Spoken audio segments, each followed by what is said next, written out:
Hello, Archie Dunlop here with Talking Astrology with Archie on Friday, July the 5th, 2024.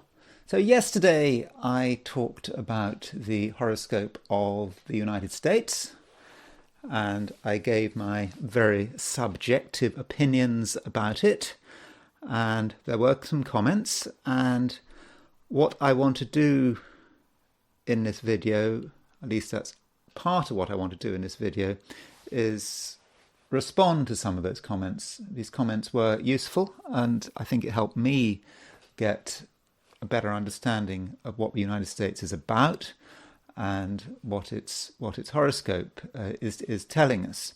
I also want to consider the fact that today there is a new moon. Okay, might be tomorrow, depends on your time zone. I have looked at this new moon before, but I feel I want to have another look at it. I think it might be an important new moon. I'm not going to go into it in great detail, but I think there are some things we do have to watch out for. And additionally, there were elections in the United Kingdom, and I want to look at the chart for the closing of the polls. Now, I'm actually recording this video, although I say it's Friday, it's actually right now, it just happens to be July the 4th in the morning, Pacific Standard Time, so we don't actually know the results of the UK. Well, we know you will certainly know the results of the UK elections on the 5th, but at the time of recording, I don't know the results. It seems that the results are pretty obvious. The polls are telling us that Labour is going to have an overwhelming victory. They're going to get an absolute majority. But I just wanted to look at the chart for, I suppose, the installation of the Starmer government when Starmer becomes Prime Minister. I assume it's going to be on late morning on today, the 5th, although I'm recording on July the 4th.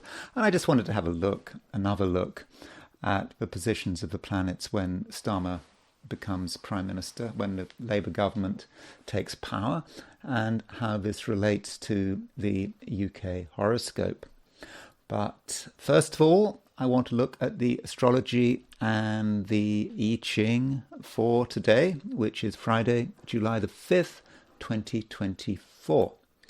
And there you've got Union Jack. There's Keir Starmer, who I suppose is going to be Prime Minister today. Unless the polls have got it horribly wrong. I'd made no attempt to use astrology to predict the results of this British election, because it seems to me obvious. If the pollsters are saying it's going to be an overwhelming Labour majority, I don't think it's a good idea for me to try to be contrarian on that one. If that's what the pollsters say, I'll go with it. So let's see what's going on. We've got the moon most certainly in Cancer. This means that we do have a run-up to a new moon. So obviously the definition of a new moon is when the sun and moon are together. This new moon at around 14 Cancer, conjunct the fixed star Sirius. That is the dog star. So there are a couple of things to say about that. Firstly, with the sun and moon in Cancer, plus Venus in Cancer, it does put the spotlight on emotions. The moon is out of Gemini. Gemini is an air sign, talking about the way we think, the way we talk, the way we communicate verbally. But now it's in Cancer. Things have become more emotional. It's more about our feelings and perhaps our memories. Moon in Cancer has got strong memories, and it may be a time when, many of us just go back. We just go back to what we were doing years and years ago, and I suppose if you're in America, United States, you've just had Independence Day, and so I suppose if you're in America, you can remember what you were doing on previous Independence Days throughout your life, perhaps, and so it's a kind of a marker, and there's a sort of sense of nostalgia, maybe, and a sense that the past is never going to come back, and that is Cancer, going back to the past. So that could be one aspect of this new moon in Cancer, this moon in Cancer. Though we shouldn't forget that the moon is well placed in Cancer. It rules Cancer. So it is a time when we do have the opportunity to create some kind of emotional stability, and there's a general sense of emotional awareness, maybe. On the other hand, new moon, from the moon's perspective, is not entirely fortunate because the moon is combust. By definition, the moon is too close to the sun. So at the time of a new moon, it may be a little bit difficult to get our feelings out into the open. Just maybe something just in the way, preventing us from expressing ourselves in the way we would like. And as we've got a run-up to the new moon, the final run-up to the new moon, that means that the moon is waning. Because we have two parts of the lunar cycle: the waxing cycle, when the moon is getting bigger from a new moon to the full moon, and then you've got the waning cycle, where you run from a full moon to the new moon. The cycle is coming in, it is in its last half. And so just before the new moon, we are really waning. This cycle is coming to its end. It's not really a time for new beginnings.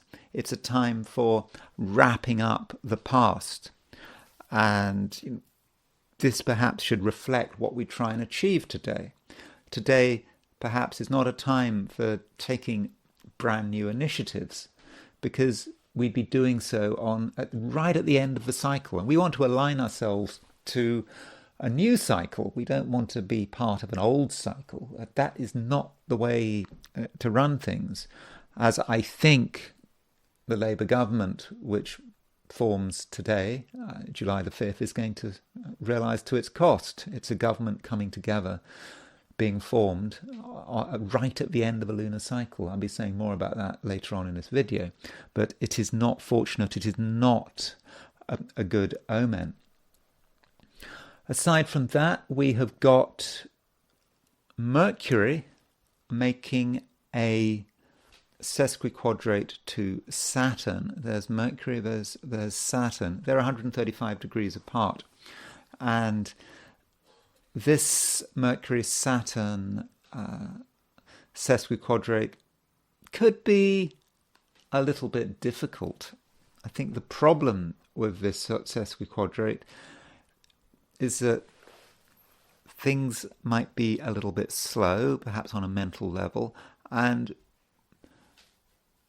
many of us might just have a negative impression. We might be filled with a certain sense of pessimism, that things aren't great, maybe things could just get worse. It's a passing feeling, but maybe many of us are being realistic. Also notice that Mercury's in Leo sesquiquadrate Saturn. So Mercury in Leo wants attention. Mercury in Leo, listen to what I've got to say. I've got something wonderful to say. But Saturn just says, not interested. So if you've got something important to say, then maybe you should leave it to another day.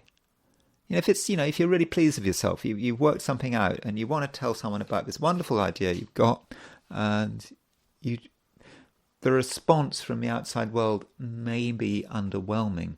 Now, another point about this Mercury sesquiquadrate Saturn is that both Mercury and Saturn are on the Sun-Uranus midpoint.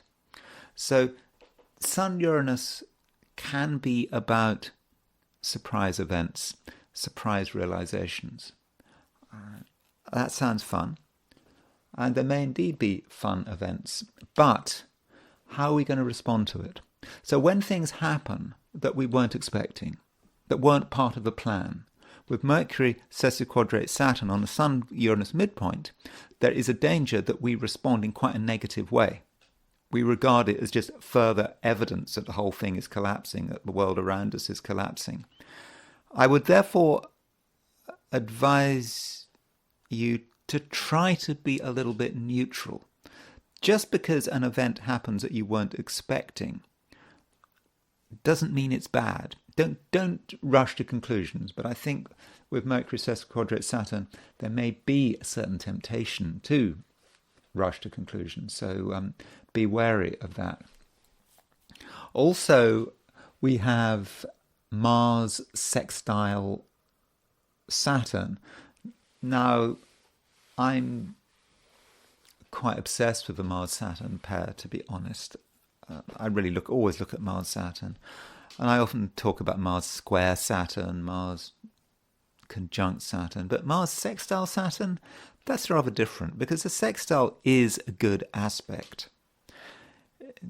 In a way, it's even better than a trine, because with a sextile, there's a little bit of effort there, and I don't think that with a sextile it's quite so overwhelming as a trine.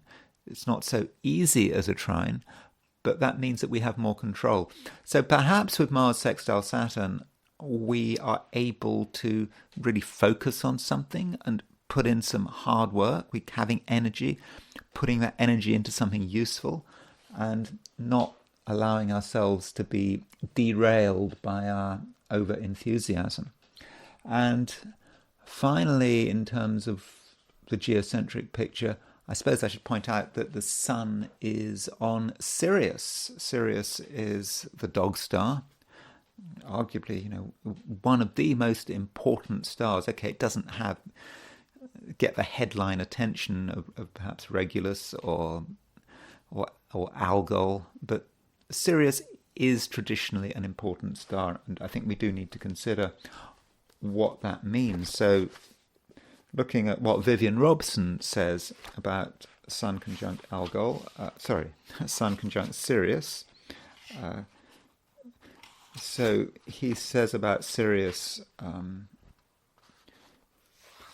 he says, a binary star, brilliant white and yellow, situated in the mouth of the great dog, from Saros, sparkling or scorching, or according to some authors, from the Egyptian god Osiris.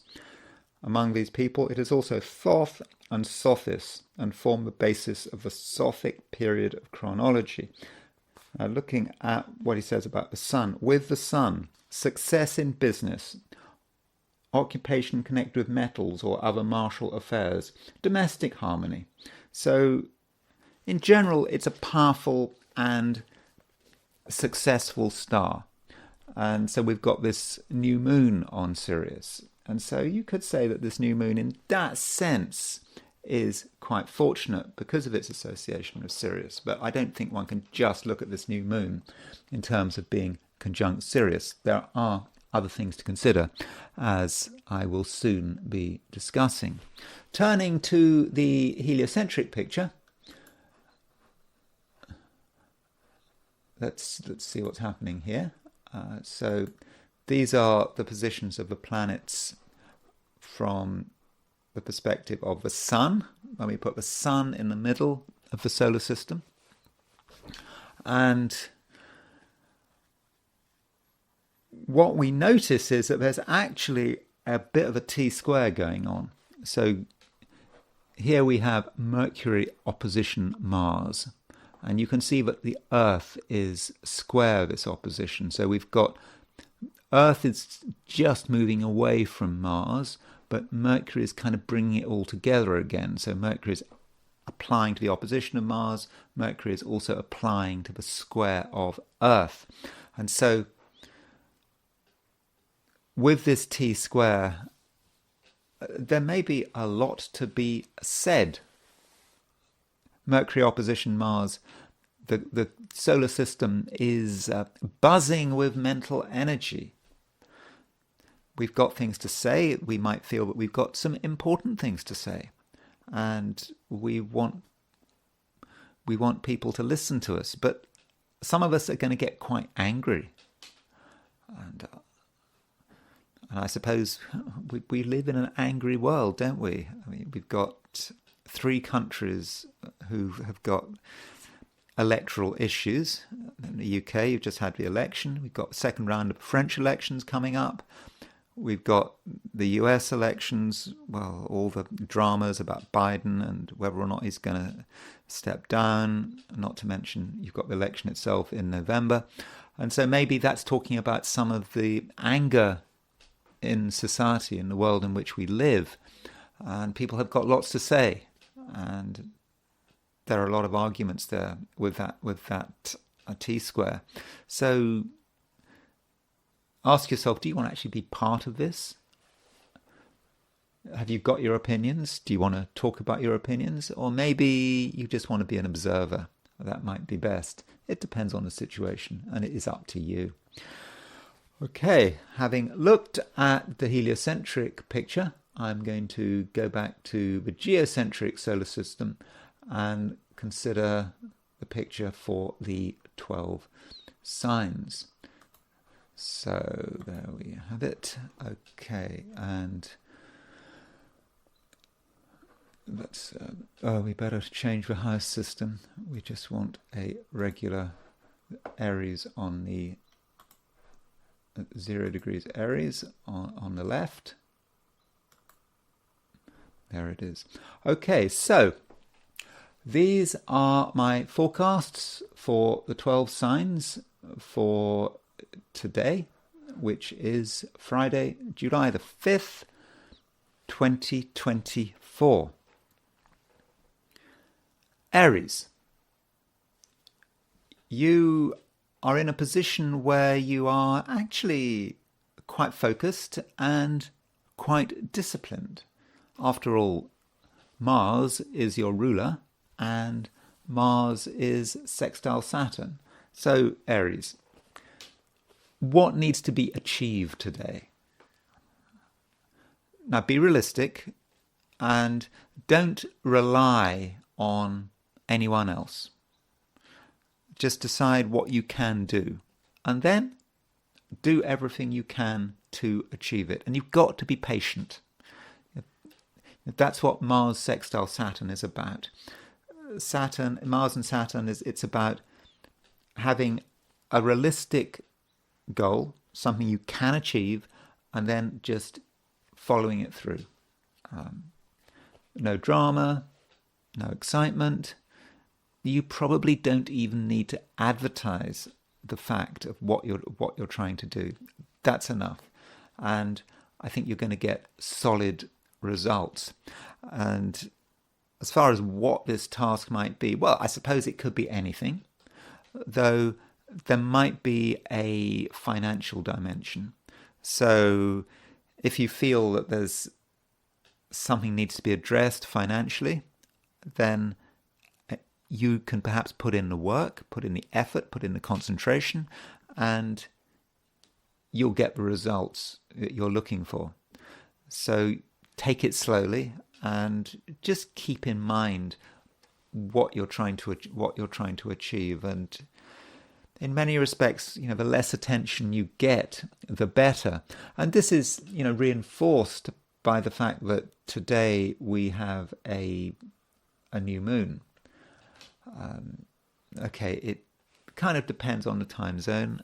The new moon is going to actually be tomorrow if you're in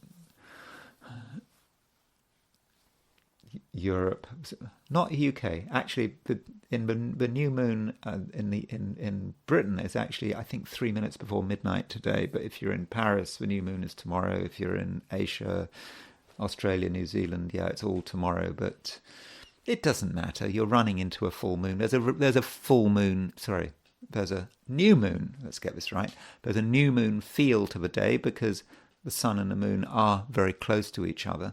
And this new moon is in Cancer. It's quite a private part of your chart, and with this new moon, you might feel that you want to focus on things connected with your home and your family, and you want to sort of ground things. And yeah, if you spend time with your family, not just now, but over the next few days, even a couple of weeks, I think that would be very, very profitable. But it's also a reminder that your best work at the moment is done away from the public eye, and you really shouldn't rely too much on other people. If you try to communicate today, you feel, oh, I've got to do something, I've got to get other people involved. You try to get other people involved. They could be as good as useless.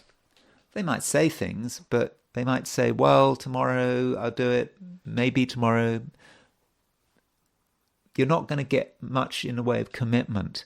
And if you do get commitment, or someone says, oh yes, they will help you at a particular time, it may not be real, because people are just stuck in their own space and they don't really want to go out of their way to help you today.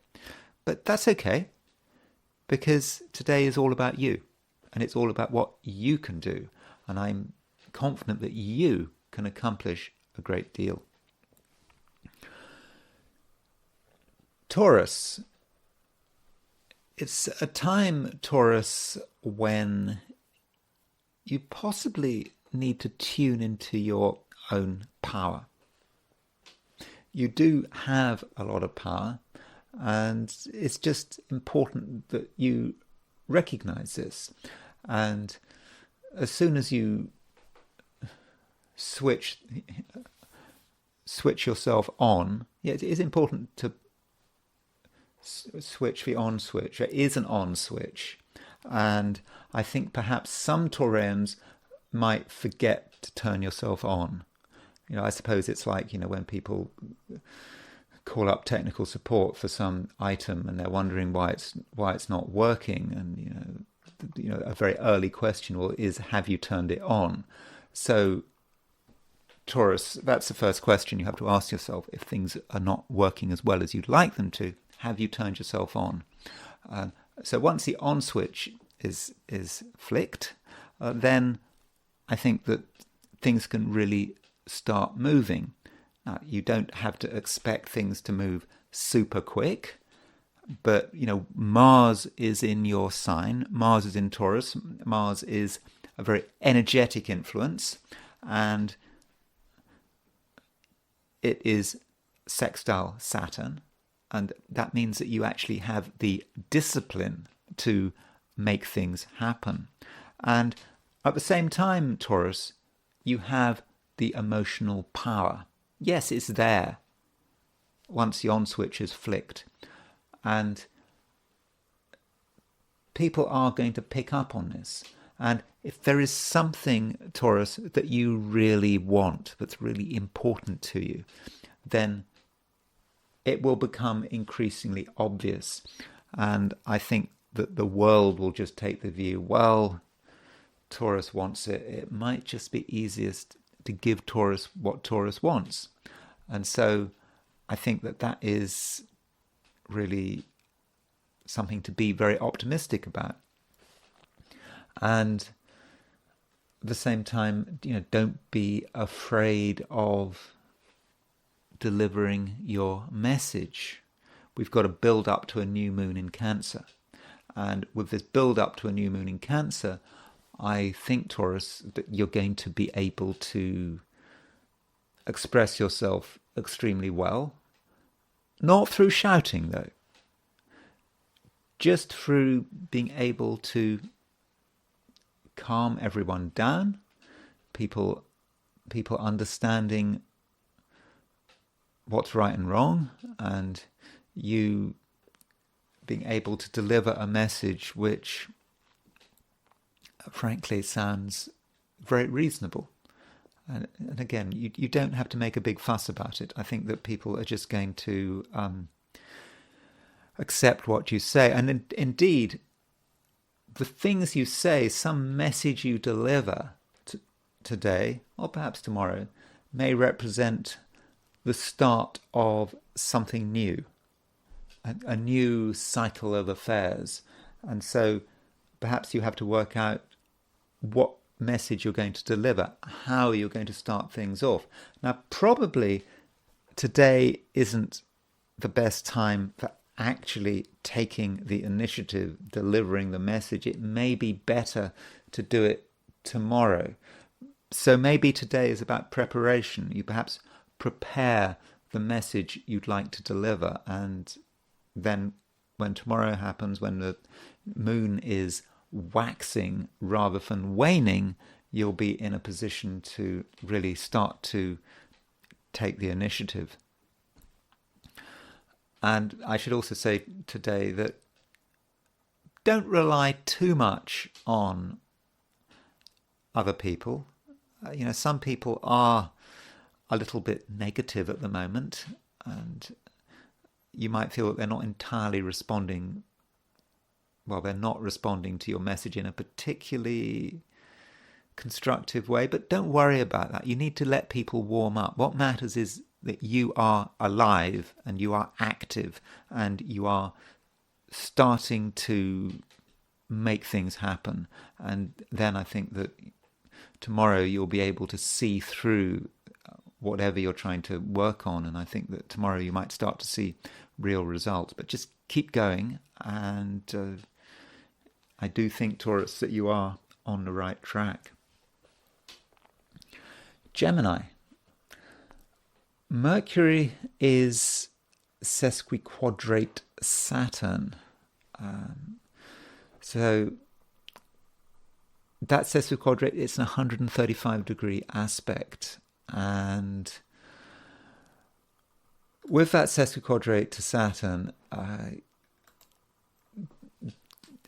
there may be a sense in which you don't feel entirely positive about the way things are going. Sorry, let me rephrase it. Is it a sesquiquadrate, not a sesquiquadrate? Yeah, it's a sesquiquadrate. Mercury and Saturn are 135 degrees apart. So there's Mercury, there's you. You're thinking about things. You're trying to make things happen. Then it's sesquiquadrate Saturn. You have reservations. You're wondering if there's any point. And you may feel that other people are holding you back. And I think that would especially be the case if you're dealing with authority figures, or if you going into work and you're an employee, you may just feel that you're not being supported. And at the same time, you may question yourself. Have you really got it right? And I suppose in certain cases, there's some danger that you get gaslighted, that people might ask you, might try to get you to question your own cognitions. Have you really got it right? Have you really understood what's going on? But Gemini, do not allow yourself to be undermined. It needn't be the case. It needn't happen. And it's not about objective facts. It's about how you perceive what's going on. I think that in psychology, isn't there this idea of this negative cognitive set, that if one is feeling a bit down, one perceives everything in the worst possible light. And so what you have, Gemini, is you have got objective events, which in themselves are completely neutral. But you put a spin on them. You might see these events as negative, as being things which make your life less easy. But I think you need to ask yourself whether you're really being realistic. Maybe you're just overthinking the matter. And if you look at things again in a sort of a neutral light, things won't look so bad. In fact, what seems to be negative may actually be a positive. And cognitions can work both ways. You have the option to see something which is neutral actually in a positive light, and to be able to ask yourself, how you can benefit from it. And this would especially be the case if something happens out of the blue. Something you weren't expecting, you had no plans for, and it just happens. And sure, you can see it as a disaster, but you can also see it as an opportunity. So Gemini, I think it's just very important that you do have an open mind, and you really work on your own cognitions. I mean, it is important to be realistic. I'm not telling you to be positive just for the sake of it, but just remember that with Mercury sesquiquadrate Saturn, there's a certain tendency to see things in a negative light, and I think that does need to be resisted. Elsewhere, we have a new moon. We've got the build up to a new moon. The new moon may not be tomorrow, but may not be until tomorrow. But the sun and the moon are very close. They're in Cancer, and for many Geminis, this new moon might have a financial side to it. It's perhaps a new beginning in your financial life, a new way of looking at your money, perhaps adapting to changing financial circumstances. I don't mean that in a negative sense. I know that you might see that in a negative sense, talk about adapting to changing financial circumstances, but financial circumstances can change in many different ways. But if you want to do anything with money, or you're concerned about money, then today and tomorrow might be a good time to start to create change, to start something new, to make an announcement, or to tell other people, for example, that you're not going to spend money in the way you had been in the past, to perhaps change a financial relationship, or if you think about a way in which you've been spending too much money, you might want to, make that change. Just don't take things for granted. I just changed my internet today.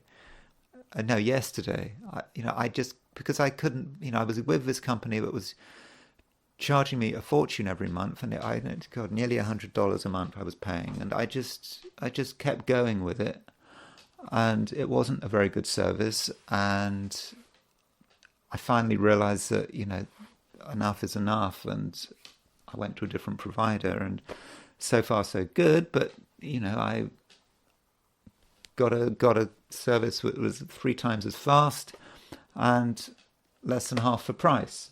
So do think about that. And I know I'm kind of projecting my own experiences onto you, but do consider that there may be some aspect of your expenditure, Gemini, that you've just taken for granted. It's always been there, and now with this new moon, whether that new moon is today or tomorrow, you might look at it again and think, this is unacceptable. And by taking action, you may be able to save yourself a reasonable amount of money. Cancer. There's a new moon in your sign, and this new moon might be today, might be tomorrow. London time, it's right at the end of the evening. It's 3 minutes to midnight, 23:57, 11:57 p.m. And this new moon is important. It is, it's a Cancerian new moon, which generally happens once a year. I suppose it could happen twice a year, but generally speaking, it's once a year. And it's a time of new beginnings for Cancerians, when you can start things again and perhaps rededicate yourself to some project or enterprise.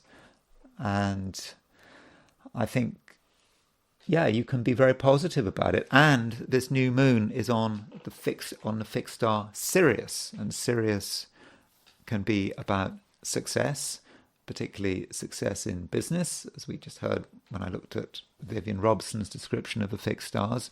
So today and tomorrow could be the day when you can really start things off, start a completely new cycle, and I think that you can really benefit from it. Though maybe it's better to wait until tomorrow before taking action, because today the moon is, for most people, it's still waning. The sun and the moon is getting closer and closer together, but it's not exact. Okay, if you're in New York, then it's at 3 minutes to 7 in the evening that the new moon happens. I think if you're in California, 3 minutes to 4 in the afternoon. But still, when the sun and moon is really close, that's probably not quite time to be taking action. Maybe you should wait till tomorrow or even the day after, when the sun and the moon have a little bit of distance between them, because when the new moon is exact, that means that the moon is right close to the sun. So yes, it is a new beginning, but at that precise moment when there is this new beginning, there may be a certain amount of uncertainty because the moon is just too close to the sun. You can't see the wood for the trees. But still, I do think that it is a very positive time for you, or when you can really start thinking about the future rather than the past. And in terms of you and the rest of the world, I think you're going to have a growing sense of your own power. Yes, you can make things happen, and you can initiate things, and you don't really have to compromise. Doesn't matter what other people say. It's a time, Cancer, to be doing things your way. But that doesn't mean to say that other people can't be useful. Mars is making a sextile to Saturn.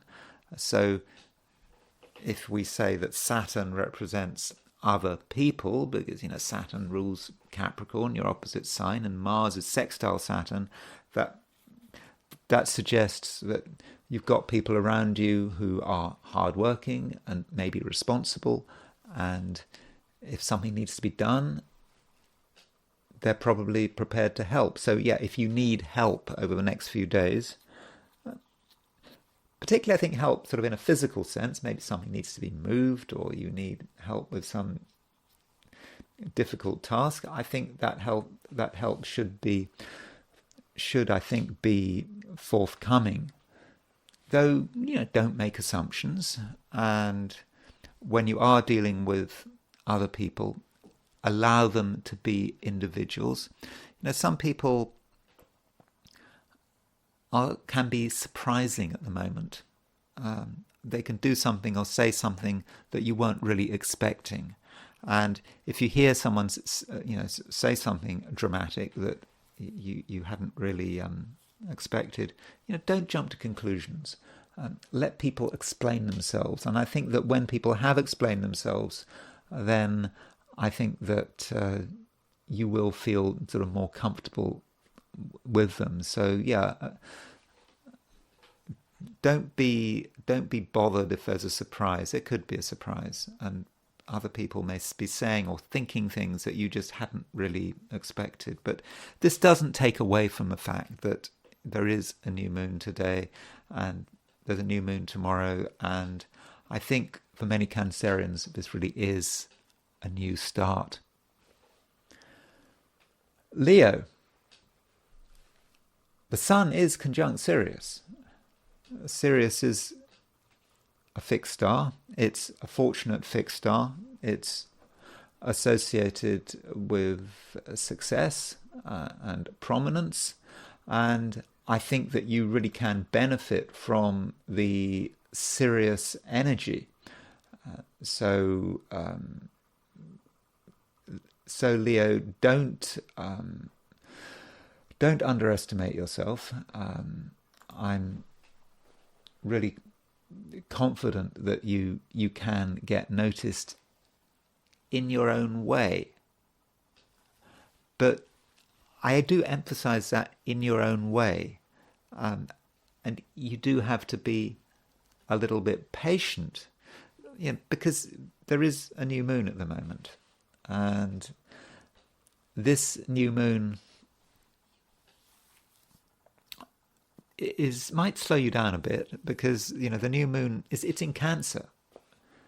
It's in the sign before Leo. So with new moon in Cancer, there's a lot that you probably want to hold back. You have a sense of your own power. That's true. After all, the sun is conjunct Sirius, and there's a sense of what you can actually achieve.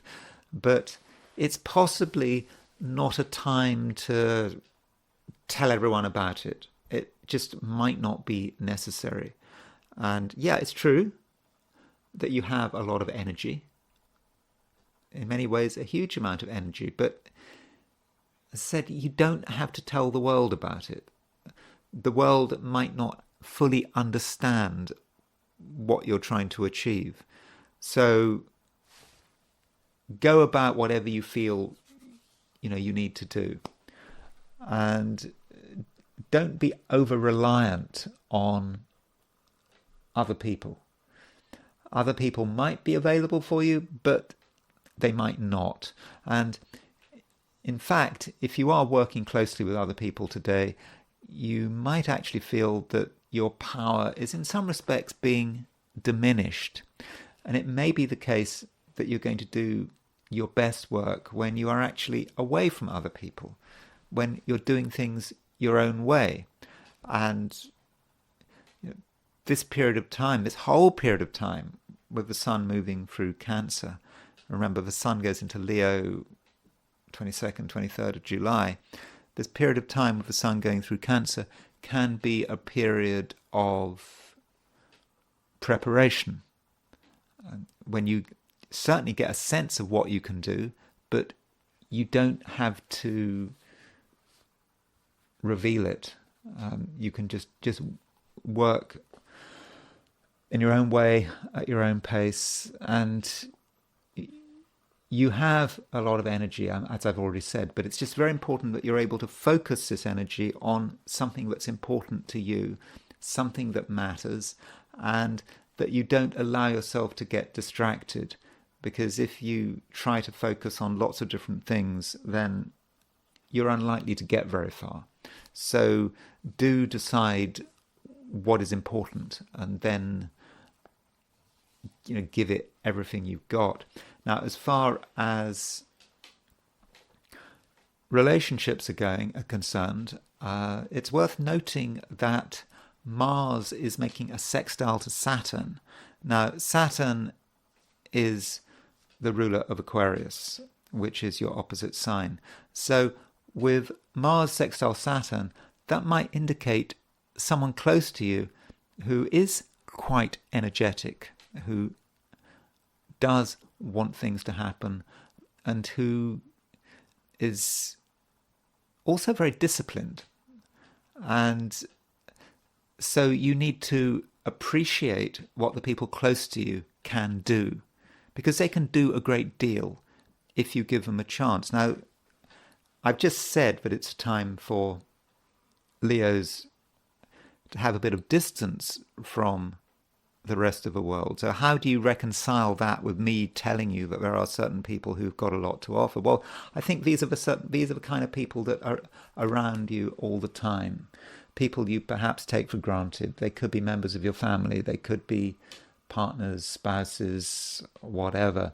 And these people are disciplined, and they're not making a big fuss about it, but it is perhaps up to you to engage with them and to make the most of the people around you. Because the people around you, the people who are around you all the time, can be a big plus in your life if you give them the chance. Virgo. Mercury is your ruler, and today Mercury is sesquiquadrate Saturn. Now, that sesquiquadrate with Saturn might be a bit of an issue. So Mercury represents you. Mercury is in Leo. So you could say that with Mercury in Leo, it is a time when Virgos probably have a certain desire for attention. I mean, you might deny it. You know, Virgos in general are a very sort of modest, perhaps even a service-orientated sign, so you don't really associate Virgos with wanting lots of attention. But you know, with Mercury in Leo, I think it's always useful to be told that you exist, for your existence to be acknowledged. And with Mercury making a sesquiquadrate to Saturn, 135-degree aspect, with Saturn also moving through your opposite sign of Pisces, that aspect could make you feel that you're not being treated right. That maybe there's someone who is being disrespectful, or ignoring you, or not taking you seriously, or discounting your core abilities. Now, it could also be your imagination. It might be about you just having, for some reason, a negative view of the world. But it's just important, Virgo, that you do not take things to heart. If you're being ignored, you're not being recognized, it's not really your problem. It shouldn't be your problem. I mean, people are a law unto themselves.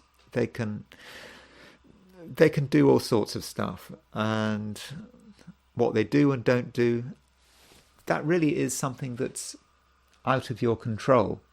And maybe, Virgo, it's a time when you can try to be self-reliant. You don't actually have to be too self-reliant, but you should perhaps see praise as being unimportant. It's what you do. And also, Virgo, you're very good at evaluating yourself, self-criticism. So if you have done a good job, you know you've done a good job. If you're doing something that's worthwhile, you know it. You don't have to be told. So maybe you're just worrying about something you shouldn't be worrying about. If you're doing it right, you're doing it right, and no one has to tell you that. And as far as your social life in general is concerned, actually things don't look too bad, because the moon is moving into Cancer. Moon is now in Cancer, and we've got a new moon in Cancer. And Cancer is a sign which has a strong affinity with Virgo. Virgo and Cancer, they're just two signs apart. They've just got Leo in the middle. And so with this affinity between you and the new moon in Cancer, there's a chance for feeling comfortable, and to be feeling comfortable with other people. And of course, it's important that these other people are people you trust, that you can rely on. But there's nothing that has to be said. And if you're with other people, don't worry about how they are responding to you in terms of giving you praise. You're not with other people because you're looking for praise or recognition. That's not what it's about. It's just about being with people, and perhaps considering new friendships, new relationships, because we've got a new moon in Cancer. And I think that this new moon in Cancer can allow you to get in touch with new people, people who are perhaps on your wavelength, and people who understand you from an emotional perspective. Now, going back to that sesquiquadrate between Mercury and Saturn, there is a feature of that sesquiquadrate that does need to be mentioned, and that is the fact that both of those planets are aspecting the Sun-Uranus midpoint. And because of that aspect, it may be something happens that you weren't expecting. That's Sun and Uranus. Uranus is a surprise. And it's going to be very important that you respond in the right way. It could be just a piece of news. It could be something you notice. I don't want to over-dramatize it. Do remember, this is just a daily forecast. By the end of the day, we move on to something else. We move on to tomorrow's forecast. But relatively speaking, it could be something that is a little bit surprising. And it's just important that you respond in the right way. And your first response might be to see it in a negative light. And it's just important that you don't jump to conclusions, because what seems to be negative might actually be quite positive. And it's all about you being able to take an event or a changing situation and to be able to harness it and to turn it round so that it can work in your favour. Libra, there is a new moon, and this new moon is in Cancer. And this new moon, okay, might be today, might be tomorrow, does depend on your time zone. But I do think that this new moon is a positive influence. This new moon represents how you can project yourself to the wider world. You had your thoughts, you've had your inspirations, you've had your ideas, and there are a lot of things that you've worked through, and hopefully now you've reached some conclusions. And now you want to bring all these conclusions together and perhaps focus them on something that you really want to achieve. And I think that this new moon really does allow you to do this. So, don't hold back. Though, the new moon itself is perhaps a time when you shouldn't be doing anything, because things are quite vulnerable at that precise moment of the new moon. But as the moon gets bigger, as the moon separates from the sun, over the next few days, this is when you can start to see what you actually have to do. And I think that it will become increasingly clear that there are things you want to happen and you can make them happen. I do understand that you may see that there may be a few obstacles in your path. You might have to be very clear about what you want, but Libra, I'm really confident that you can handle it. And at the same time, Libra, you're going to have a lot of power at your disposal. You're going to be able to really engage your feelings and use your feelings to really make things happen. So I think that that is something that I believe is going to be very positive. Now, the question is, to what extent can you rely on other people to help you get to where you want to go to? It is a somewhat mixed picture, because I get the impression that today there are going to be some people around you who are just not being particularly positive. You ask them a question and you don't get anything useful out of them. They may just be actually very tied to the past in their attitudes. They want things to just continue in the same old way, and they don't want to change. And maybe they want you to follow suit. They maybe don't want you to change. And so you perhaps are not going to be able to get any constructive feedback.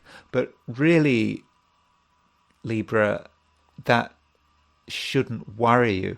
And perhaps what you have to do is be ready to take the initiative. So if you've got people around you who are negative, the reason they're negative might be because you are giving them the option to be negative. You ask them a question, you come up with a suggestion, so you're giving them a chance to be negative. You're giving them a chance to give you negative feedback. On the other hand, what if you took a different approach? You just say, I want to do this, and I want you to do that. And you just tell people what to do, and you don't give people an opportunity to answer questions or respond to things. If you take that approach, which in a way is less verbal, I think you're going to be more successful. You make a suggestion, you don't make a suggestion, you tell someone what to do, they just go and do it. It's easy. And that's it. And you might then realize that people who you thought were unhelpful and were negative can actually just get on with it. It's not a big deal. And if you are in a position where you are telling people what to do, where you are in a position of control, you may actually find that some people are actually really hard working, and I think that you can actually benefit from other people's hard work. So there's no reason, Libra, to do things on your own. You absolutely don't. It doesn't have to be like that. If you just gently demand something, then I'm very confident that you'll get the help you need, and that's really the main thing going on. And I think that going back to this new moon, new moon itself is a point of some vulnerability when you have the idea, but it's easy to get overwhelmed by it. But you just have to let the moon get a little bit bigger. Perhaps you might want to wait until you can actually see the first sliver of the moon in the night sky, because at the time of a new moon, everything is completely dark. So that might be the time when you've got the ambitions, when you've got the ideas about what you want to do, but there's nothing for it to apply to.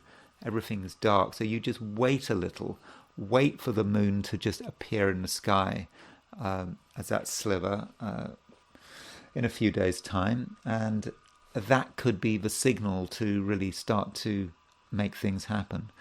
So overall, Libra, it's just important not to doubt yourself. This can be a new beginning. It can be a new beginning for your ambitions and for your projects, and other people just have to be handled in the right way. Don't give them an opportunity to say no. Instead, just tell them what to do, and I think in most cases they'll be fairly obliging. Scorpio. Now, it's important, Scorpio, that you are reasonably positive. I say this because you might be a little bit stuck, just thinking that there's no point, and you're actually quite happy in your space. Okay, I won't say happy in your space, but you're going to be thinking, well, things are okay here. You're safe. Why would you want to move somewhere else? And I'm not just talking about physical movement. I'm talking about the movement of ideas. So if you have ideas about something, you might be quite comfortable with these ideas, stuck in these ideas, depend on how you want to see it. But maybe you're not being reasonable. And this is especially the case if you're having to deal with other people. Other people do have plans and ideas, and they want your feedback, they want your help, they want your support. And I think it's just very important that you're able to provide this support, especially as you're actually able to provide this support. You can be someone who is very useful. Now, your use is going to be that of perhaps of a supporting actor. Now, you might not like the idea of being a supporting actor. That might not sound very flattering, but it's okay. It is the right thing to do at the moment. You can give people huge amounts of support, and you will be storing up a lot of very useful credit for yourself by being around and available. And you're helped by the fact that Mars is making a sextile to Saturn. So Scorpio, Mars is your ruler. It's sextile Saturn. So Saturn is quite a hard-working planet. Sextile is a fortunate aspect, and that's talking about the hard work that you're able to do. And I'm not talking about punishingly hard work. It's just about having a task. Perhaps someone wants you to complete a task for them, and you just do it. And it's actually not really that difficult. You succeed at it, and you make someone's life easier, and you perhaps get some new support. So don't be too focused on your own ego. I mean, I know that's something that is possible, but I don't think it's going to be helpful or useful. And going back to what I was saying about you being very comfortable in your own ideas, I think if you're honest with yourself, Scorpio, you will recognize that, some of your ideas have sort of had their day, and that maybe you need to move on. And this is really emphasized by the fact that we've got a new moon.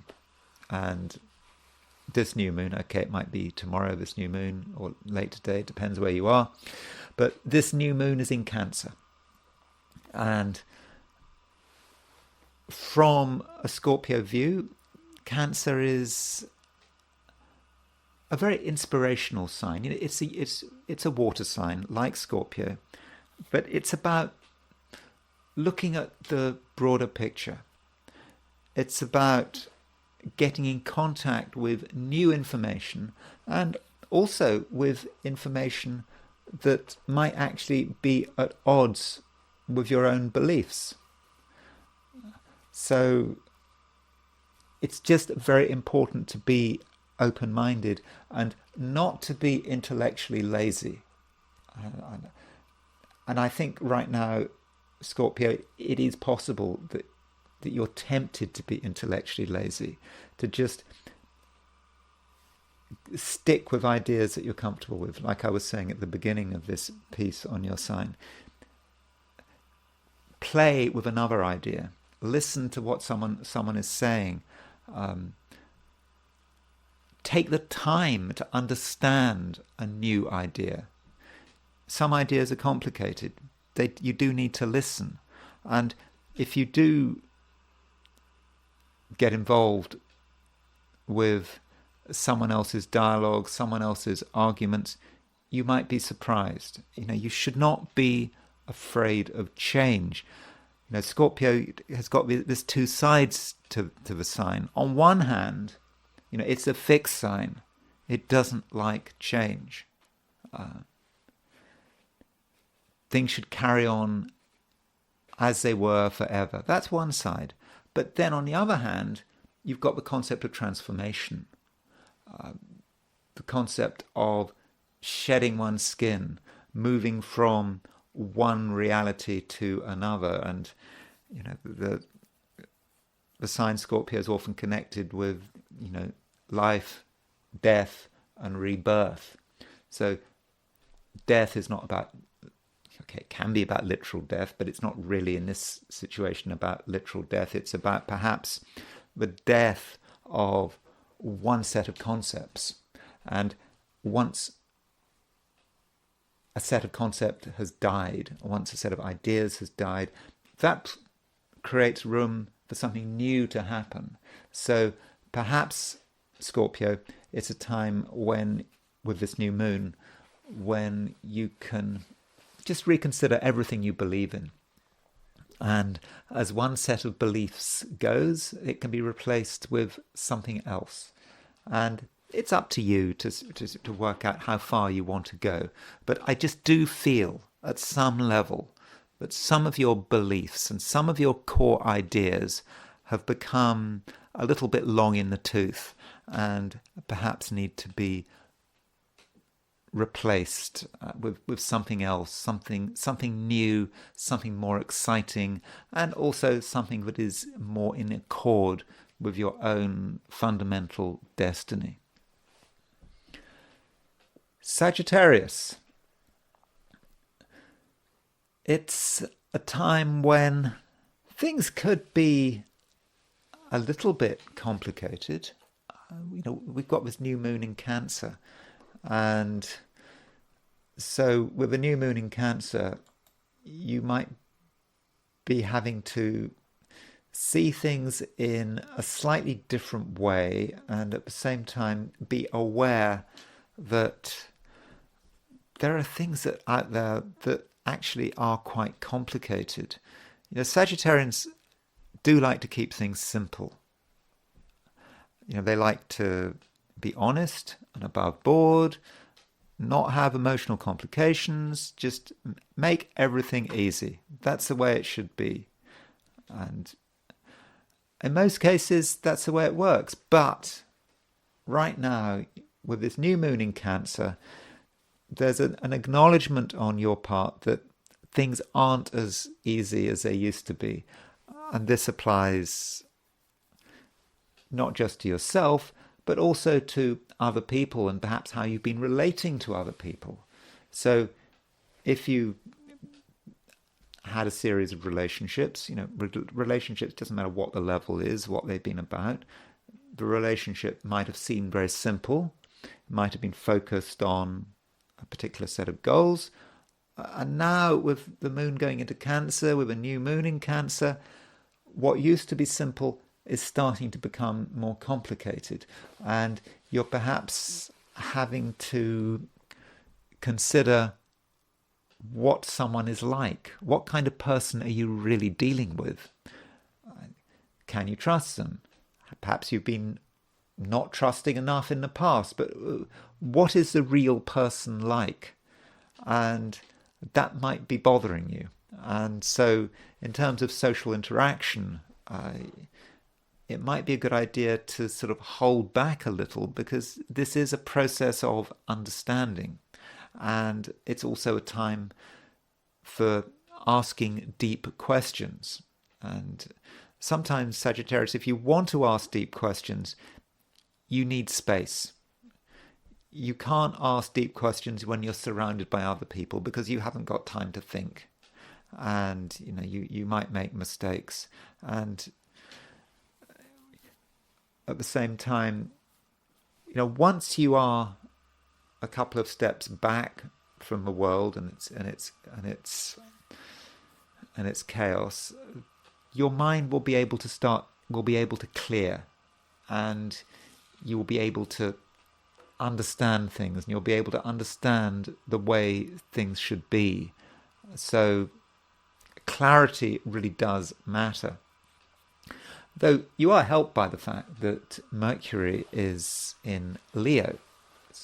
So Mercury in Leo can give you clarity, and it's kind of at odds with the new moon. Yeah, there's a new moon in Cancer, a sign that has pretty much no relationship to Sagittarius. Sagittarius and Cancer are very different signs, but with Mercury in Leo, this perhaps allows you to access new knowledge and find out about things that you just you hadn't really known about in the past. And also, it may be that there is someone who can help you negotiate these complications, and that person might be represented by Mercury in Leo. Mercury in Leo can be a person who is very sure of themselves. They have clear ideas, and that clarity can actually be useful, provided you don't take it 100% seriously. It's nice to have people who are very clear on their ideas. That doesn't mean to say they're right, but I think that you can still benefit from them, and I think you can perhaps learn from that clarity. Clarity really does matter. So that's something that you need to think about. From a financial perspective, this new moon is in Cancer. The financial axis in your chart runs from Cancer to Cancer Capricorn. There's nothing in Capricorn, but there is stuff in Cancer. Cancer represents other people's money or joint financial arrangements. And so with this new moon in Cancer, Sagittarius, you might start to realize that some aspects of your finances are a little complicated, and they are being made complicated by other people. And if you want to sort the matter out, it's going to be very important that you negotiate the thing. You have to work with other people. You can't be too trusting, but you have to find out, the best way of cooperating and coming to an understanding, and perhaps appreciating that your financial well-being is not just about you. It is about people, organizations. It could be about family. It could be about, in certain situations, it could be about trusts, legacies, joint finances. All of this stuff is complicated and requires quite a lot of thought. So when considering your finances today, just bear in mind that things aren't particularly simple. Now, just because it's not simple doesn't mean it's bad. It just means that it needs a little bit of thought. Capricorn. We've got a new moon today, or perhaps tomorrow, and this new moon is in Cancer. So with this new moon in Cancer, there may well be considerable focus on other people, what other people are doing. And the new moon may represent a change in relationships, for better or for worse. And it might mean that someone new is on the horizon. We've got a new moon. A new moon can literally represent a new relationship, or it can represent a change within a relationship. So a relationship has been moving in a particular direction, and then a new moon comes along and something shifts. It's time for a new phase of the relationship. And, you've got to decide what that phase is. And it's important not to jump to conclusions straight away, because when you've got a new moon, at the moment of that new moon, the sun and the moon are conjunct. And that means that the moon is completely burnt out. It's that beginning. It's the end and the beginning. But then as the new moon develops, as the moon moves away from the sun, you get increasing clarity. And you shouldn't forget, Capricorn, that the moon represents the other person, because the moon is ruler of Cancer, your opposite sign. But when you've got that new moon, it's a moment where the other person is almost blinded. They can't see anything. They don't know what to do. They are completely engulfed by the energy of the sun. But it's a short period of confusion. Technically, astrologically, the moon is combust at the time of the new moon. So when dealing with other people today, particularly if they're important to you, you do need to show some consideration. Understand that just right now, they can't see everything. And they're at the beginning of trying to work something out. Now, you leave it a couple of days, when the new lunar cycle starts to develop, they will have clarity.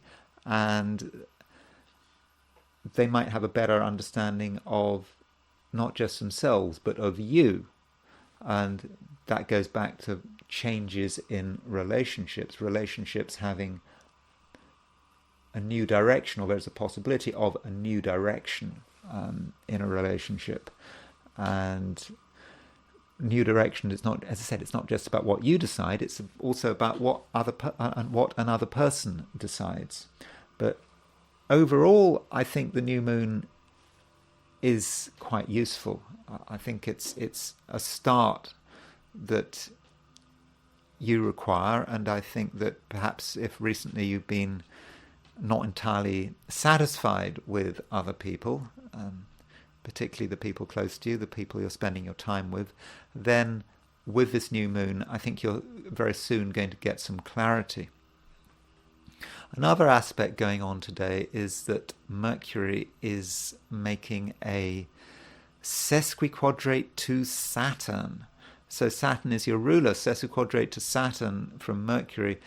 It's about something irritating you, something you're not entirely comfortable with. And it may be that there's a change happening that you just hadn't fully planned for. And this change is bothering you. And you're probably seeing this change in the absolute worst possible light. You know, Capricorn can be, quite a traditionally minded sign, likes things to be, as it was in the past, but change is now happening, and you do have to embrace this change, and you do need a constructive attitude to this change. And with Mercury sesquiquadrate your Saturn, it's just irritation. You don't really want to focus on this change, but you have to. And so perhaps you need to work out what's happening. So if you see something new that is clearly unfolding, don't just hang back, just wait for it to happen. Ask questions. Find out what is going on. You want to know. Curiosity in this situation is not a sin. It's actually very healthy. And the more you know, the more you'll be able to get things in perspective. And you might actually realize that what seemed to be an ongoing and very difficult situation could be something useful, or it might just be nothing to worry about. But you do need to find out what's going on, because otherwise you're not going to be relaxed and you're going to be irritated, and there'll be a lot of mental energy being thrown at something that possibly isn't worth that energy. Aquarius, new moon in Cancer. From an Aquarius view, okay, it's not great, but it happens. Cancer and Aquarius are two signs that don't have a great deal to do with one another. They look at things in a very different way. And so, with this new moon, with this new moon in Cancer, you might just feel that you have to engage with something that you don't really want to engage with. And so there might actually be a certain sense of resentment today and tomorrow as this new moon becomes exact. Of course, it depends on where you are. But a resentment that you have to deal with something that you just don't want to have to deal with. And whatever this thing is, I don't think it's especially major, but it just feels that it's you don't want it to be part of your experience. But I think it's a situation where you need to be a little more positive. There are changes that are required. And I sort of mentioned these yesterday. It may be relating to your health, your lifestyle. New moon, from a positive point of view, is about a new attitude to yourself and your body. And, considering, what you're eating, what you're breathing, What are you drinking? What are you exposing your body to? And this new moon may give you actually very important insights that really you don't want to be bothered with, but nonetheless insights that could be very useful. Now, the physical side of things is not just the only way the new moon might work. It might be that you start to realize that a new routine is required. You know, you've been doing things in one way, but now it's time to start to think about ways in which you should be changing your routine. Maybe the time you get up in the morning, the times you exercise. How are you structuring your day? You know, do consider it. Maybe it's fine, but you know, with being an Aquarius, you are a fixed sign, and maybe once you get attached to a certain routine, it just goes on and on and on. But maybe this routine has had its day, and perhaps it's time to make a change. Though I don't want you to sort of come away from this reading to think it's a bad day. I'm just saying that it's more about a little bit of a boring day. You're just doing things you probably don't want to do. And there are things that you can actually benefit from. You know, Mars, for example, is sextile Saturn. So Saturn is your ruler, and if Mars is sextile Saturn, that actually allows you to accomplish a great deal. Now, Mars and Saturn, it's a bit of a grinding energy, Mars and Saturn. You know, you put your energy into something and you slowly get results, and it can be a bit frustrating, but it is a sextile. And because it's a sextile, that means, Aquarius, that you can work on something, maybe not with any great enthusiasm, but you just keep working at it. And the less disturbed you are by other people, the better. You keep working at it, and in the end, you get good results, and actually you give yourself a greater sense of security. So perhaps there's something that seems at the moment to be a threat to your security, something you're worrying about, and part of you can't be bothered to do anything about it. But if you can be bothered to do something about it today, put in the work. It's grinding work.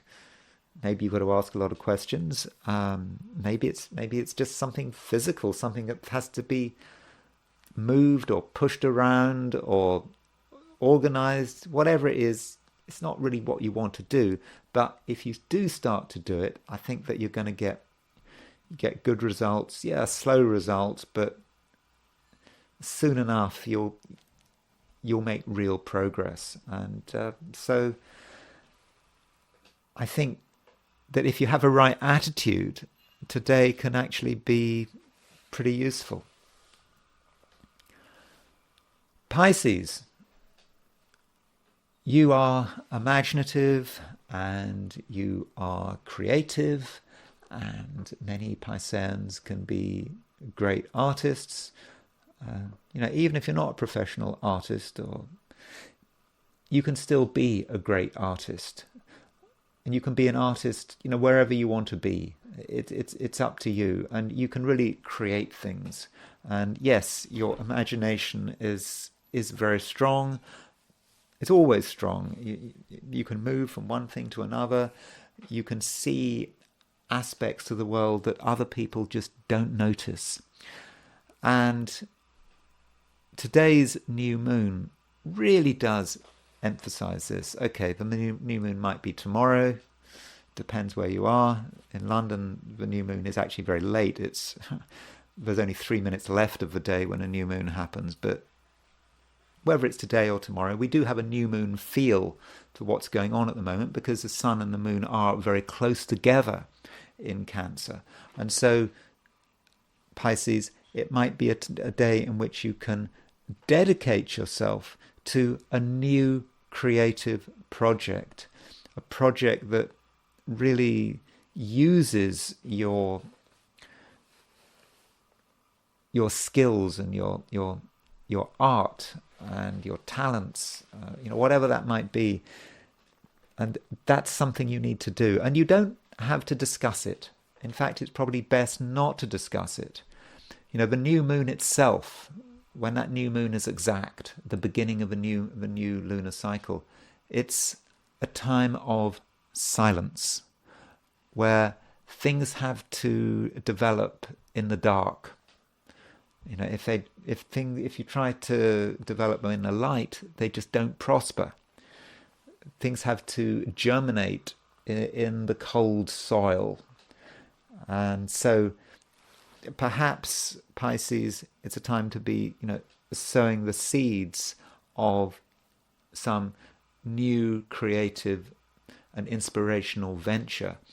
And in a few days' time, when the lunar cycle starts to develop, when you start to see the moon in the night sky, this is a time when things can really start to move. And so, this new moon for you is, I think, something that is very fortunate, and it doesn't need help. In fact, if you try to engage other people in your various creative enterprises or ideas, you might not get very good feedback. You just might get comments that are perhaps a little bit critical, and that would be a shame, because at the beginning of a project, the beginning of an idea, that's when things are most vulnerable, when you least want criticism, even if it's constructive criticism. Though I'm not saying, Pisces, that you should just shut up and not talk. You are actually quite an effective communicator at the moment.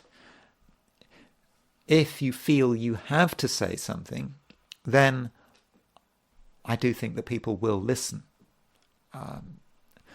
And they will be interested in what you have to say. Just don't get too upset if there's criticism. Criticism is possible. It's not something you should take to heart. I don't think, even if it's constructive criticism, don't worry about it. You know what's right. I think you're able to make your own decisions. You don't actually need to be criticized by anyone right now. But, Mercury, for example, is making a sesquiquadrate to Saturn. We could see Mercury as being other people. Sesquiquadrate Saturn can be quite a harsh influence. So Mercury sesquiquadrate Saturn, it could be people with a negative attitude.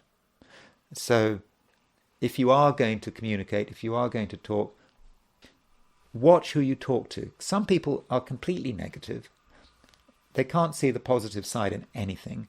And you need to identify who those people actually are. And possibly you should avoid them. Avoid them especially if you're talking about something that is important to you. Because right now you do not want negative feedback. Maybe you can get negative feedback in a few days' time when you're feeling more comfortable. But right now, at the beginning of a lunar cycle, you don't want or need criticism. So in terms of other people, how you relate to other people, it's probably a time to pick and choose. And as soon as you start coming across people who are negative, who are perhaps thinking and criticizing too much, then you need to shut them down. Yeah, sure, you can take note of what they say. No harm in doing that, but don't take it to heart, because this new moon is a special time for you, and right now you need to really focus on what you're good at and really make it happen. And getting criticism or overthinking things at this early stage is not something you want. And that's it. Those are my forecasts for the 12 signs. And now I want to look at today from the perspective of the I Ching. So I ask the question, what is Friday going to be like for those watching the I Ching section of this video? And the first hexagram I got was hexagram number 13, with others. With others is the translation used by Greg Winkup in his version of the I Ching. The Wilhelm translation calls it fellowship with men. So there's a sort of a gendered title using a Wilhelm. So I think maybe with others is perhaps a better way of describing this hexagram. Although I suppose it could be literally fellowship with men. I suppose it depends on the situation. But with others, with this hexagram, it's saying that, the way forward is to be with people. We don't have to do things on our own. And if we have got some big task to accomplish, we can get help. People are ready to offer their help. And I think that we have to think about what we need to do to create order. So perhaps if we feel that the situation around us is just getting a bit difficult, things are a bit of a mess, we need to engage other people. Other people are there to help us sort the matter out. And if we've got some big task, so the I Ching talks about crossing the great water, perhaps the river, a river that is difficult to ford, then, we shouldn't feel that we have to do it on our own. We can perhaps get cooperation from the rest of the world, from other people we know and trust, because these people are available. So whatever happens, try not to do things on your own, and also try to have a positive impression of other people. You might have felt that in the past they weren't very helpful, but I think that you can find enough people to get things done. And there is a moving hexagram, a moving line. The fifth line from the bottom moves. And the fifth line moves. And so that means that we're in a situation where we have been trying to get in touch with someone. There's someone who we have a natural affinity for. But for one reason or another, we have not been able to get in contact with them, or circumstances have moved us apart, and that has caused maybe a certain amount of sadness. I Ching talks about tears, lamentations, that us and another person have been separated. But there is a natural affinity with the person, and the indication here is, with that moving line, is that we can actually get in touch with someone who we've been trying to get hold of. So if there's someone you've been trying to get hold of, someone you like, someone you perhaps known from the past, perhaps an interrupted relationship, now might be the time to get back in touch, because the I Ching is suggesting that this really can happen. So if you look at this fifth line from the bottom, you see it's changing. You've got these two lines in the middle. The third and the fourth line are blocking the second from the fifth. So, but that block comes to an end because this line, that fifth line moves, and it's also possible that we can achieve some kind of victory So if we've been held back, perhaps we haven't had the right alliances, but now we can create these alliances. So if we look at it from a sort of a military perspective, or we're trying to go on the attack to achieve something, then everyone can come together. The alliance that perhaps has not worked out in the past finally works, and we can start achieving things. And this hexagram with others, it does move to hexagram 30, which is the clinging. And again, this is about people clinging together. That can be represent the affinity that people have, and at the same time it's about light. The image here is the sun rising twice. So with hexagram 30, it's about us getting recognition, and we are bathed in light, and that's because everything is back in order. We've got the right friends, we've got the right alliances, we have the right relationship to the hierarchy, to society, and everything is smiling on us, and things are really moving. And so I think it's just all about other people today, making the right connections. And once we've made the right connections, things will really start to move. And it's just important, though, that we don't be arrogant, though. That's important. We can achieve a great deal, but we shouldn't feel that we need to always be in a position of authority. In fact, there is a possibility that we can achieve the best results when we are perhaps working under someone else's authority. So we don't always have to be the leader here. Our light is going to shine, and our shining light will be noticed and appreciated, and we don't have to worry about who's the leader. It's just about doing our best, and of course doing our best with the help of other people. On our own, I don't think there's much we can accomplish, but the people are available. We can make the links. If we've separated from someone in the past, we can get back together with them, and I think the end result should be entirely positive. Now I'm going back to the astrology, and I kind of want to go over some old ground. I mean, I've already talked about the new moon.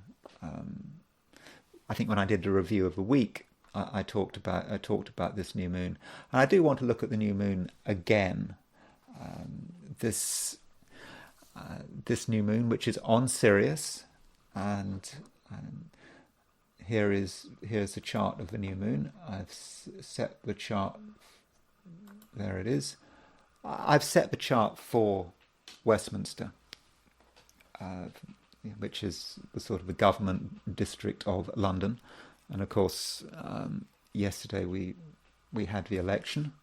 Of course, right now it's July the 4th, so the election is happening, the British election. But the thing about this new moon, which I've already said, is that the new moon is on some really quite difficult hypothetical planets, and just to show you what I showed before, the problem I have with this new moon is that it links up with Hades and Kronos. So Hades and Kronos are these two hypothetical planets. Hades is a planet of perhaps decay and death. Kronos represents government, and it's about perhaps people misusing their power, the decay of government, and we've got the new moon on the Hades on the Hades, on the Kronos Hades midpoint. And so over the next few weeks, I think that many of us are going to be incredibly disappointed with governments, even more disappointed than we were before. And I think that as I think I said when I was looking at this new moon before, it is all about the evil that governments do. We don't worry about, yeah, sure, governments can do good stuff, but they're not remembered for their good stuff, are they? They're remembered for their evil, and that's what governments get remembered for. And right now we can see the evil at work in terms of governments, institutions, people in authority, and the new moon. With the new moon, it just becomes really clear. So I think that is a really big problem with this new moon. And because the new moon is on the Kronos, on the Hades Kronos midpoint, it's difficult to be positive about it. Though you could say, well, the new moon is on the fixed star Sirius. Sirius is a star connected with business success. And so perhaps we can be successful in a business sense, and we can get recognition, though one has to ask, how are we going to get that recognition? So perhaps if you're a government minister, or you're head of a large corporation, you might benefit from this new moon. But who is going to suffer? Because this new moon is on the Hades Kronos midpoint, and that is potentially about the misuse of power. Being tempted to do things with power that are really quite disgusting. So I think I'm not especially positive about this new moon. And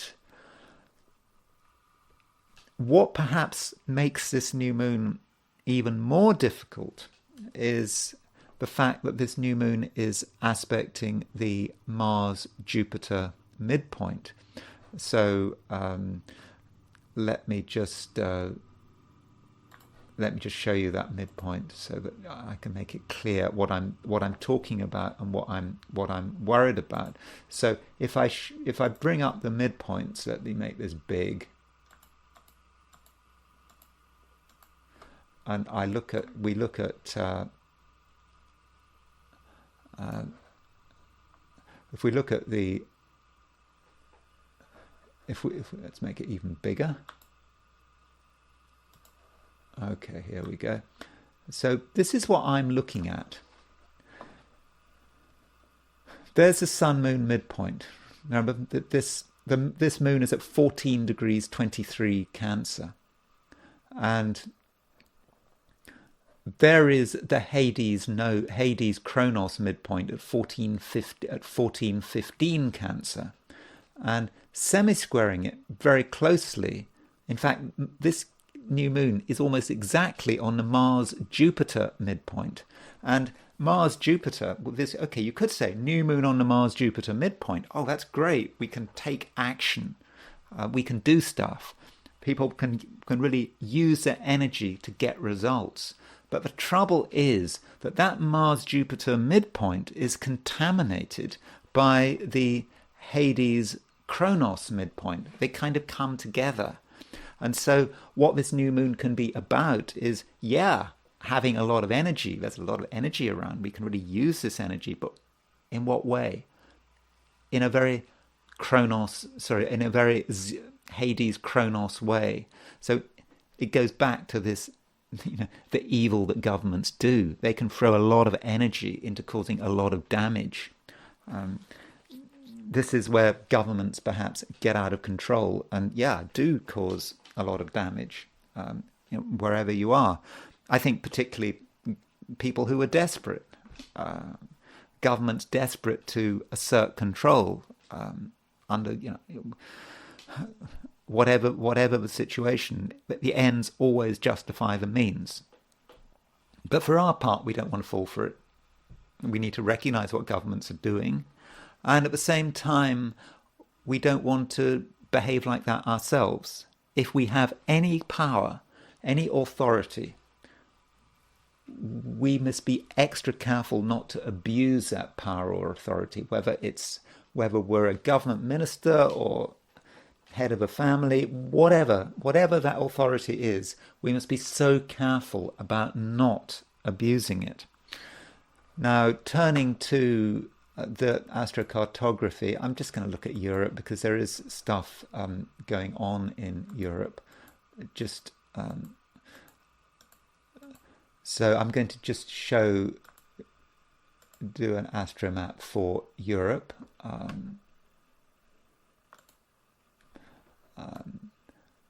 Now I have to be, whoops. So if you look at,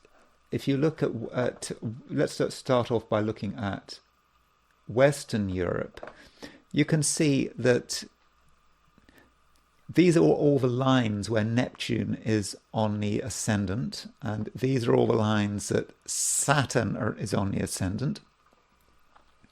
And you can see that these lines certainly affect the UK, who's just had elections. And I'll be discussing the UK in a moment. But that does show that with Saturn conjunct the ascendant and Neptune conjunct the ascendant in this new moon set for the UK, this is certainly not a good time for Britain. And, as we know, the new government is nothing to be excited about. Things are not going to get better in the UK. I mean, I think that is for certain. So that's Britain. And then if we go a little further to the east,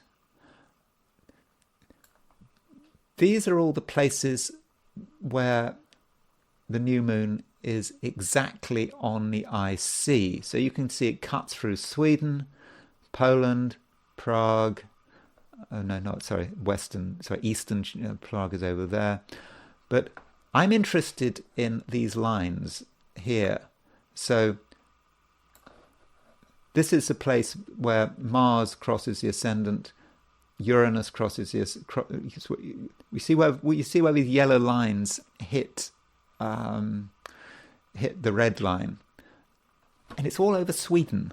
So maybe this new moon is going to have particular impact on Sweden. So you've got a chart where the new moon is on the IC, but you've also got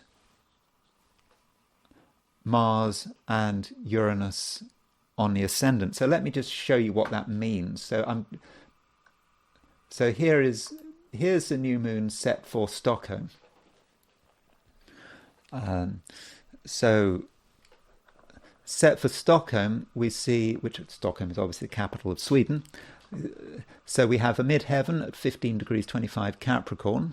And so we've got the new moon exactly on the IC, or pretty close to the IC for Stockholm. So there's a hint that Stockholm might be, Sweden in general, because Stockholm is the capital city, might be affected by this new moon. But then we see that Uranus is at 2556 Taurus. So Uranus is actually on the ascendant, and Mars is actually quite close to the ascendant, but Uranus is... So we've got, for Sweden, we've got maybe well impacted by this. Got Uranus on the ascendant set for Sweden, and we've also got the new moon on the IC. So maybe something is going to happen in Sweden over the next month between the new moon now, which is today or tomorrow, depending on where you are, and the next new moon in a month's time. So do look at Sweden, because I think there could be a certain amount of instability, perhaps violence. I don't know. But Sweden doesn't seem to be particularly comfortable. So maybe there is something rotten in the state of Sweden. I don't know. So that's the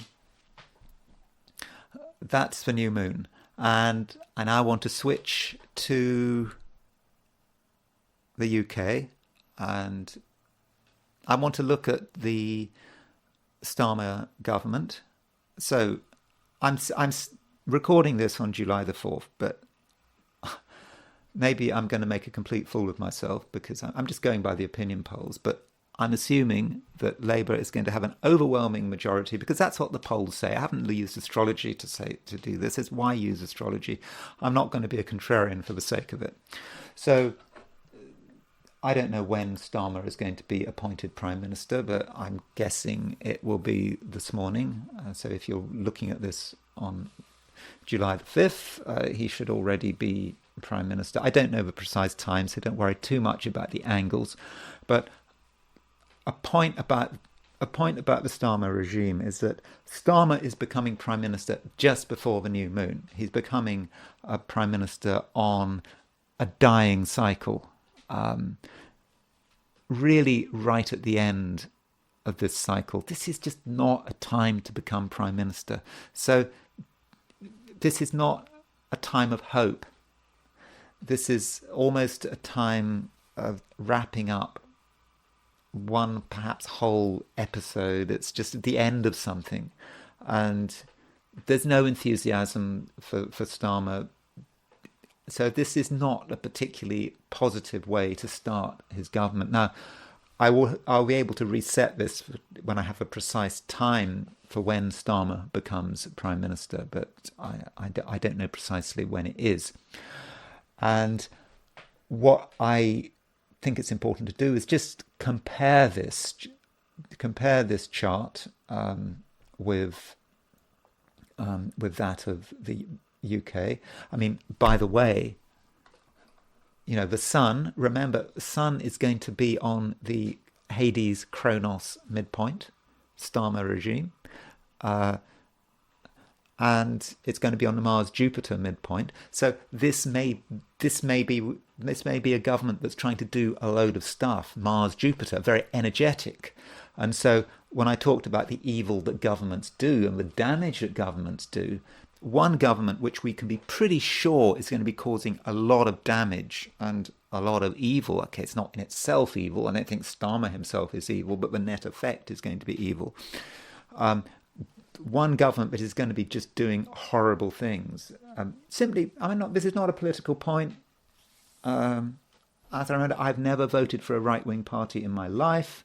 When I was in the UK, I voted for. When I voted in elections, I voted Labour. I think I voted Liberal Democrat. So I don't think I'm showing any political bias here. But just on the astrology of the thing, it's terrible. And this is a new regime, but because of that sun on the Mars Jupiter and on the Hades Kronos midpoint, this is a government that's going to do a lot of bad stuff, and they're going to put a lot of energy into doing a lot of bad stuff. So that's not a particularly positive way of looking at what's going to be happening to the UK. Now, as far as how this links to the chart of England, that's always a good thing. So chart of England. So here is the UK chart. The UK chart in the middle, and then we've got the chart for the Starmer regime on the outside. Sorry, that's not what I wanted to do. That's a chart of the general election. Sorry, let me start again. So I just wanted to compare. There's England, and we on the outer wheel we have put on the Starmer regime. So, how does this regime occur to England? And assuming we take the 1066 chart of, that is Christmas Day 1066 at noon, when William was crowned king, William the Conqueror. There is the moon. There's the moon conjunct the south node, and you can see that in Pisces. Pisces is not the place Britain should be going in. That's the south node. That is the direction. That's the opposite direction it should be going in. Britain works best when it's a Virgo. When it's Virgo, when it's very focused on details, not sentimental. See, Britain doesn't work if it gets too sentimental. So south node conjunct the north, conjunct the moon. That's kind of over sentimental. It's being overly sentimental, perhaps being too concerned about human feeling, and so just remember that. And then Starmer regime comes in. We have got Saturn is conjunct the south node at the time that the new government comes in. And we've got Neptune conjunct the moon when the new government comes in. So that Saturn and Neptune is completely overlays the moon north node in England's chart. And I do think that is actually quite potentially catastrophic, because what's going to happen now is that Britain is going to be dragged into a Pisces direction. It's going to be dragged through with it into its south node, and it's Neptune on the south node. And I think that is going to be very problematic. And I think that it's further evidence that this whole thing is just really difficult for the UK. So I think we do have to be very careful here. And I think this, I think that the new government in the end is going to be a disaster for the country. But again, I'm not showing any political bias here. I've never voted for a right-wing party in my life, although some are saying the Conservative Party is not a right-wing party, it's just another left-wing party. But I think the astrology is quite clear. England is about to go in the wrong direction. I mean, it's already been going in the wrong direction, but it's now going to start to seriously go in the wrong direction. Of course, it's not just England, it's the whole of the United Kingdom. This election is certainly not something, the results, there's nothing positive about it, I'm afraid. And now I want to go back to the United States chart. I mean, I looked at the United States chart yesterday, and I looked. People made a lot of comments about the United States chart, and I just want to go over some of the things that people said.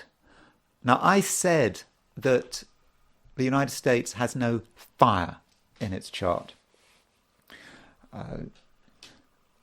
because it only has Chiron and the North Node there.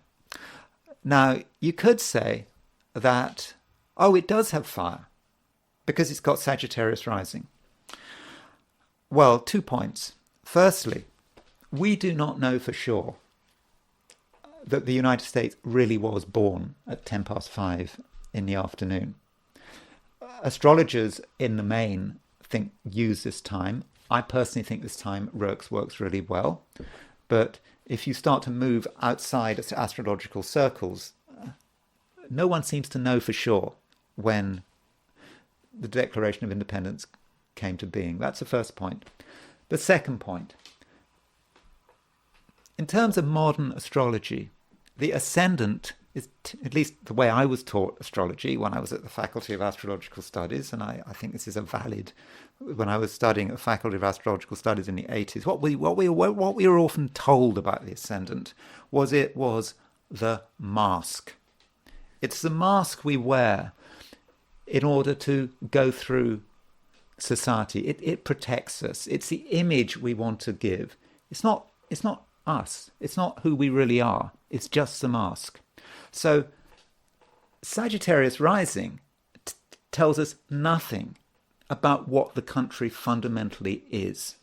It just gives us the impression of the country. So for sure, there is that impression, isn't there? The loud American, Sagittarius rising. Americans making a lot of noise, Sagittarius rising. Americans being very dynamic, wanting to make things happen. You can always trust an American to make things happen in business or in warfare, whatever. But that's just an impression. It's not the real America. It's just a surface impression. The real America doesn't really have any fire. And, this leads back to this concept that, America doesn't have any fire and it doesn't have any earth. It doesn't have any fire and it doesn't have any earth. Jung said the fire and earth, fire and earth, they represent the irrational axis. The United States is all about air and water, the rational axis. It's about what you can create with your ideas and your feelings. So it's all a big idea. And that's what they say about America. It's an idea, a concept. It's the Constitution. It is carefully written. It's written with incredible precision and strongly influenced by the Roman Republic. And with this Constitution, that's what it's all about. But it's all about an idea. It's not actually grounded in what's actually happening out there. So you try to create a sense of grounding through the Constitution, through something that is written. But in fact, it's not real. So I was reading some of the comments, and I got quite a good comment here, which I think helps sum it up. So a commenter called Yelena Katix 1778 said, talking about the Jungian perspective on elements, said, it explains a lot. Primarily, how the country can put a spin on anything and everything and actually believe in its own lies to its own detriment.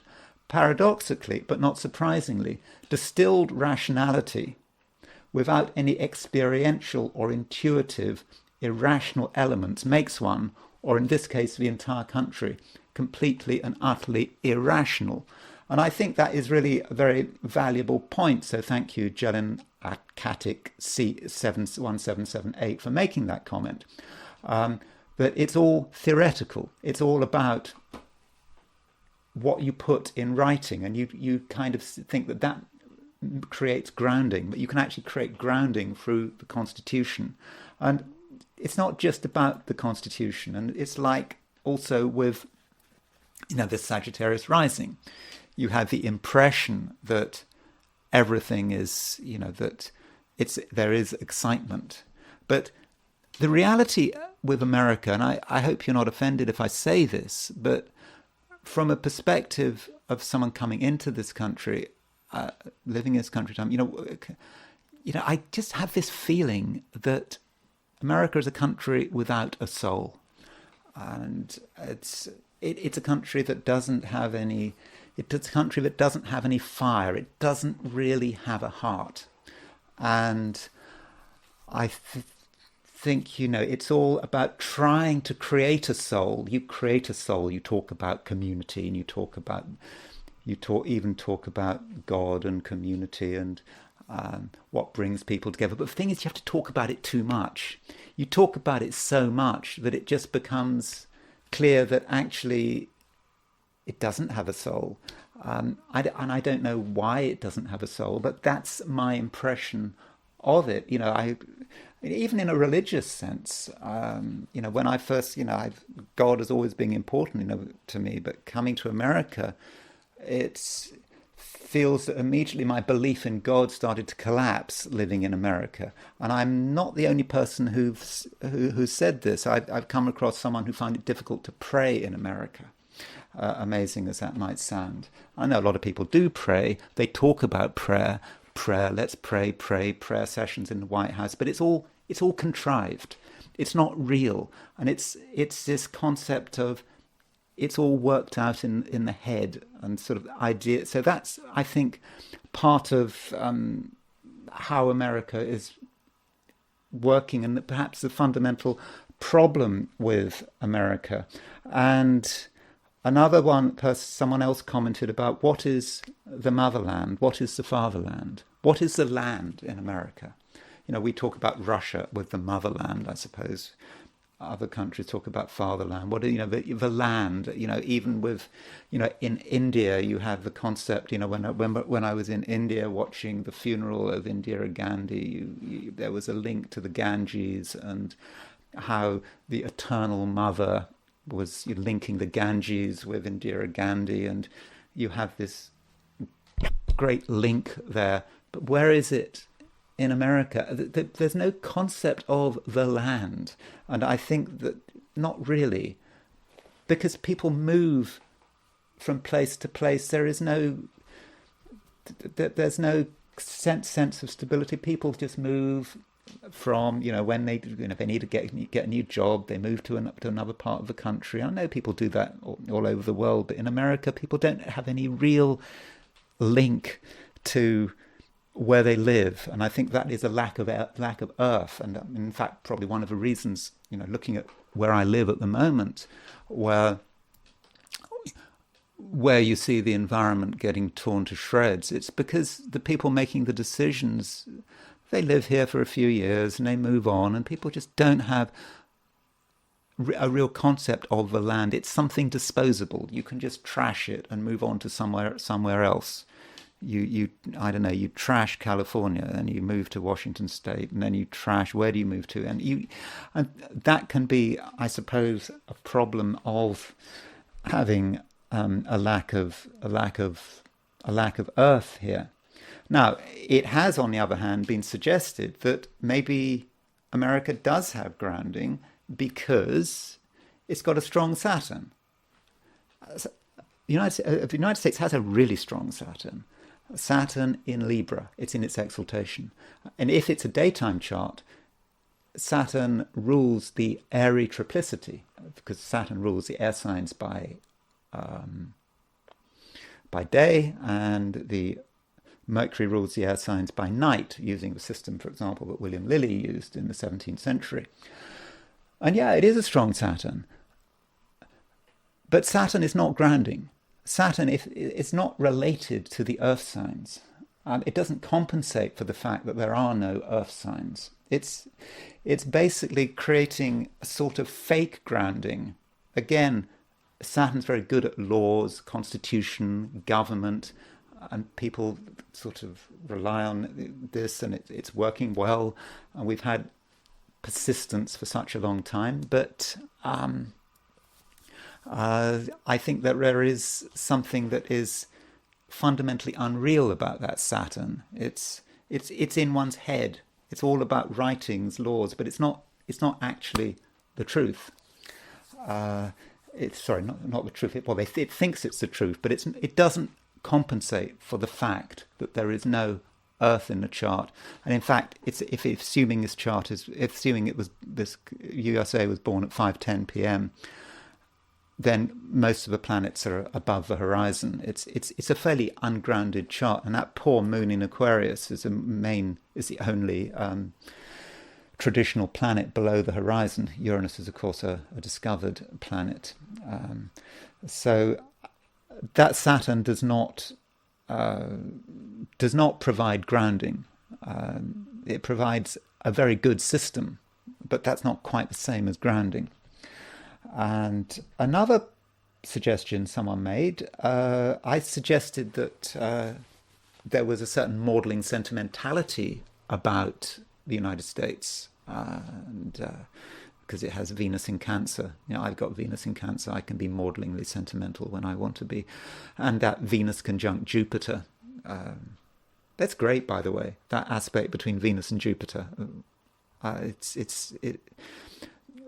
That makes it a lucky country, by the way. I've gone completely focused on the negative, but Venus conjunct Jupiter, I know it's combust close to the sun, but there is a certain good fortune in this country. It perhaps was discovered at the right time, and it's got resources, and it is fortunate.